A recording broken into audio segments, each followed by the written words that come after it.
Okay, welcome back to members of 121 Community Church in Grapevine, Texas, and our ongoing study on Paul and the Faithfulness of God by N.T. Wright.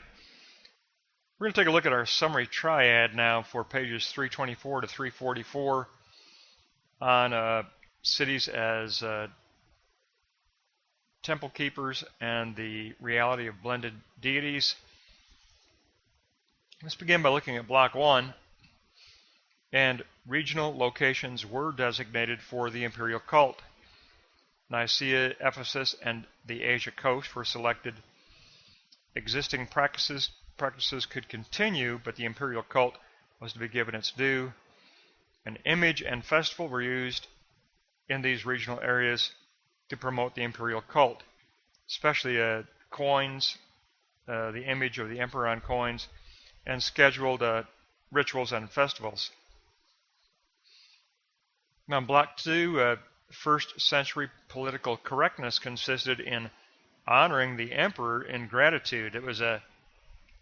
This was almost expected just so you can stay on the good side of Rome, but if you built a temple to the emperor and honored the imperial cult, then you would remain in favor with Rome. So it was advantageous to do this.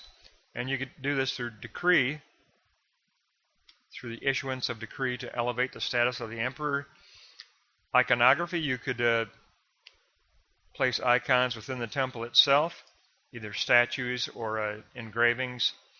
And then through rites, because when a new city was acquired, there were inauguration rites for the newly acquired city, which included the first temple being the imperial cult temple, as part of the inauguration rite of being acquired and consolidated into the Roman Empire. So in Block 3, regional reinforcement and political gratitude both contributed to the reality that we ended up with blended signs throughout the Roman Empire and the elevated status of being a Neakoros or Neokoros or Neakoros. Not sure of the pronunciation. I'll call it Neakoros, but the Neakoros status of being the temple keeper for a region. This would be like Ephesus for Asia Minor, Thessalonica for Macedonia, that type of a thing.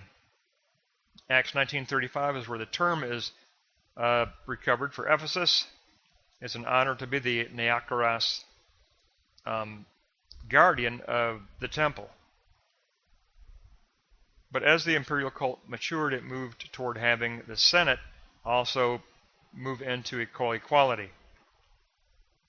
And so eventually the imperial cult found its way by blending with the local deities, and it coexisted alongside the already practiced worship of deities in the Greek cities. But Ephesus and Thessalonica were certainly regional hubs for the imperial cult. They were the Neakoros temple keepers. And so we get a great look at the fact that Rome did practice regional distribution of their authority. And it was very advantageous for a governor to honor the emperor to stay in good standing. Governors got replaced frequently, so you would want to stay in good standing with the emperor, and it was a politically advantageous thing to do. And so that's why you've got Herod, who constructed 3 temples to the emperor, and really throughout all of Asia there was a real dominance of the imperial cult. But the governors were very quick to stay in favor with Rome. And so this act of gratitude would be this act of actually building and dedicating a shrine to the emperor. And all of that, of course, played a role in a city possibly acquiring a declaration of freedom and to be a free city and not have to be always under Roman occupation. And Thessalonica did acquire that gift of freedom, a declaration of freedom, but also to be designated Neakoros, the temple keeper would also be a recognition of a city's regional significance and regional elevation. So it gives us a great recall, just kind of a quick summary triad to help us to recall this lesson, but beautiful part one to Paul and the Faithfulness of God, N.T. Wright, in this part one on worldviews. We've learned so much on Jewish worldview, on the Hillel, the Shammai. We learned a great deal on the Greek worldview. We learned a great deal about the Mithras mystery religion, the blood of the bull as the efficacious act within that cult.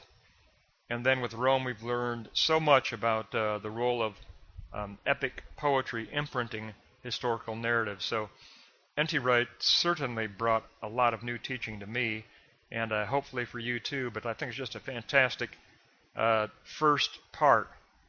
We've now completed part one on the worldviews, and we'll be moving into part two on the mindset of the Apostle Paul. And that'll wrap up this recall triad for 324 to 344.